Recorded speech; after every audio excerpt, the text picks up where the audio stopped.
In his commentary yesterday, the Straits Times' senior transport correspondent Christopher Tan called for authorities to send a stronger signal to errant builders and contractors involved in our transport infrastructure in order to avoid future preventable lapses. This as Transport Minister Ong Ye Kung revealed the two causes of the massive rail breakdown last October.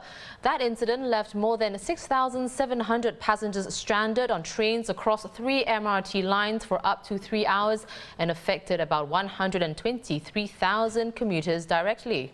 First, Mr. Ong said there was either an inherent manufacturing defect in the power cables supplied by French company Alstom or there was mishandling during installation. Either way, it led to a cut in cable insulation which resulted in a short circuit. The second cause, circuit breakers, which would have isolated the cable fault, failed because components had rusted. The rust obstructed movement of parts and prevented the circuit breakers from tripping. Alstom will pay for the replacement of trip coils and the power cables along the Tuas West extension of the East-West MRT line. Christopher also detailed several examples of train disruptions that were all linked to relatively new components. In 2015, a newly replaced circuit breaker caught fire on the Bukit Panjang LRT, causing the line to shut down for more than 24 hours. In 2012, when the Circle Line was just around 3 years old, 120 kilometers of its power cables were replaced with more water-resistant cables at a cost of $15 million. This as spans of the cables are often submerged in tunnel water. And back in 2006, a power fault caused the 7-hour breakdown of the North-East line, which was traced to faulty insulation. Investigators narrowed the cause to the quality of a ceramic insulator. Well, Christopher is here to take this discussion further. Chris, as I'm reading about these, recent train disruptions, I'm wondering whether are disruptions to our rail system occurring more often than they ought to? Okay, I think if you look at all disruptions in total, numbers have been coming down. Now, on the whole, we are having one disruption or one delay of more than 5 minutes for every 1 million train kilometers traveled.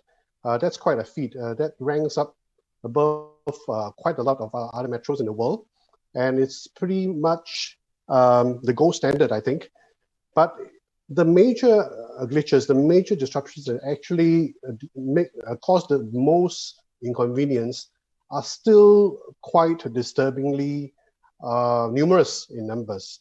And the ones that are linked to new or newish equipment that shouldn't have happened in the first place are happening. So those are the ones that are actually worrying, and those are the ones that shouldn't have happened in the first place. Sorry.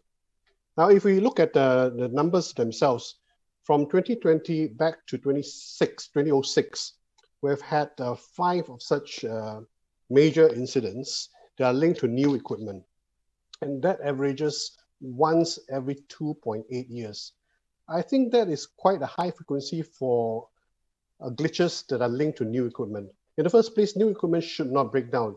And we are not talking about systems that are going through teething issues. Whenever a new system is set up, a new line is set up, there are bound to be some teething issues in the first couple of months.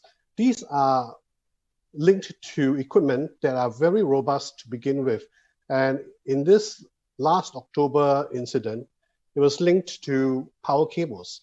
These are very thick cables.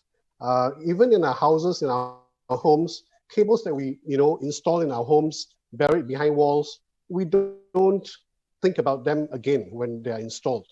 And whenever something goes wrong, our circuit breaker will trip, and then we find where the fault is. Usually it's linked to a component rather than the cables themselves.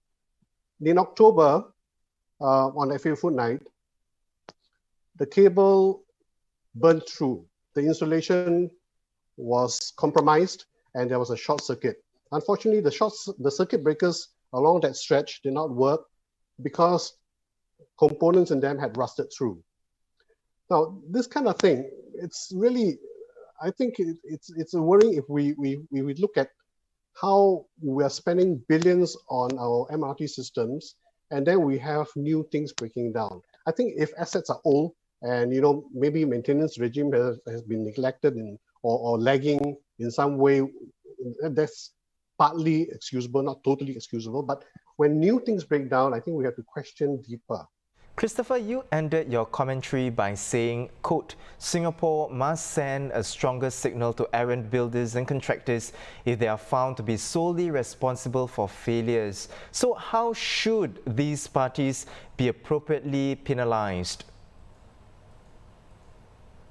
I think if you take a cue from the 2015 July 7th breakdown, where SMRT was fined $5.4 million, a record figure, we can kind of gauge where the quantum could be for this October breakdown.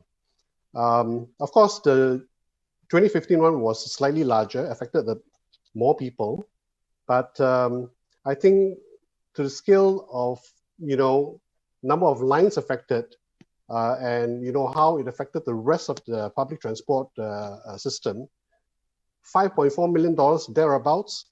But bear in mind that after the $5.4 million penalty, we had actually raised the penalty framework. Now, operators can be fined up to 10% of their annual revenue. Now, if that ruling had been in place for the 2015 breakdown, SMRT would have been fined up to $50 million. Now, that kind of figure would be, I think, a suitable deterrent. We can work around there. I think for contractors, they don't have an annual steady revenue. They have, over a 10-year period, look at their average earnings here, revenue here, and maybe work out a sum there. Well, Christopher, how about last October's incident then? How would you assess what would be a fair penalty for the responsible party? I think if you look in the past, where there were major breakdowns that are attributed to contractors or suppliers, the penalties have been as severe as bans from government tenders for 5 years, and on top of that, fines. Now, I think it's up to the authorities to assess in this instance whether, Alstom, which was responsible for the cable fault, and which was also responsible for the 2012 Circle Line recabling incident, where 120 kilometers of cables had to replace when the line was barely 3 years old. We have to look at that, and they have to look at that and assess whether a heftier signal or a stronger signal needs to be sent.